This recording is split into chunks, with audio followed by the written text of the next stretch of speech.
What if I told you that an invention that rivals the computer in its global impact wasn't a microchip, but a simple steel box? It's an object so common, it's invisible. We see them on ships, on trains, on the backs of trucks, and we think nothing of them.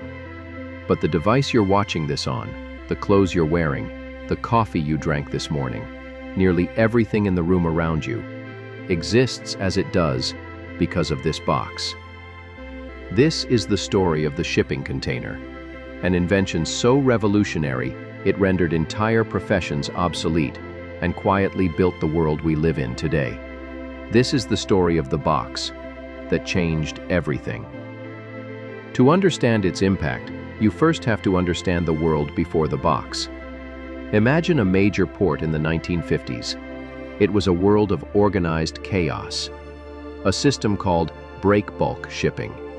Every item was an individual piece: sacks of coffee from Brazil, crates of whiskey from Scotland, machinery from Germany, all loaded and unloaded, piece by painful piece, by hand. A ship would arrive, and for days, an army of men known as longshoremen would descend into its hold, hauling out its contents. Then, they would reverse the process, packing it with goods for the next destination. The sheer cost of this was staggering. In fact, the process of simply loading and unloading a ship could account for the majority of the total shipping cost. A ship might spend more time tied up in port than it did sailing on the open sea. And this chaos was controlled by the longshoremen. Their work was dangerous and physically demanding, but their unions were powerful. They were the gatekeepers of global trade. Every sack, every crate had to pass through their hands. Shipping was the great bottleneck of the global economy. To move goods was to move them slowly and expensively. The world was big because it took so long to get anything from one place to another. But in 1937, a young truck driver from North Carolina named Malcolm McLean had an idea. As he sat in his truck at a port in New Jersey, waiting for hours and hours for the cargo of cotton bales he was delivering to be slowly loaded onto a ship, he thought to himself, there has to be a better way. The idea was brutally simple. What if, instead of unloading his truck and then loading the ship, he could just load the entire truck trailer directly onto the ship? The idea wasn't to move the goods, it was to move the container, a standardized, interchangeable box that could be seamlessly transferred from a truck to a ship to a train without ever being opened. McLean went on to build one of America's largest trucking empires, but he never forgot that moment of frustration at the port. For nearly 20 years, the idea marinated. Finally, in the mid-1950s, he did the unthinkable. He sold his shares in his trucking empire for a multi-million-dollar sum, and then leveraged that capital to purchase a small shipping line, betting his fortune on his vision, on the power of the box. While some in government and logistics recognized its potential, the established shipping world was deeply skeptical of McLean's gamble.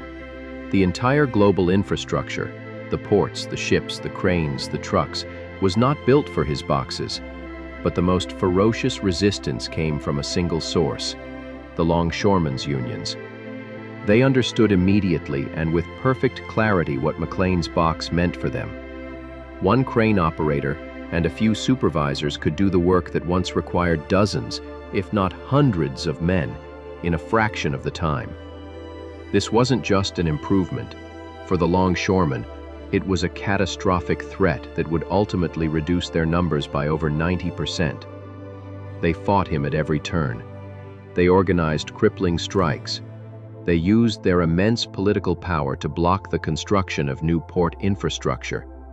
For years, the unions held back the tide, fighting to protect the jobs that had supported their families for generations. Despite the resistance, on April 26, 1956, McLean's first container ship, a converted oil tanker named the Ideal X, made its maiden voyage from New Jersey to Houston. It carried 58 of his new containers. The trip was a stunning success. It proved the concept worked, but widespread adoption still seemed like a distant dream. The tipping point came from the last place anyone expected it, a war in Southeast Asia. By the mid-1960s, the United States military was facing a logistical nightmare supplying its war effort in Vietnam. Ports like Saigon were completely gridlocked. Supplies were being stolen, damaged, or simply lost in the chaos of breakbulk shipping. It was slow, insecure, and inefficient.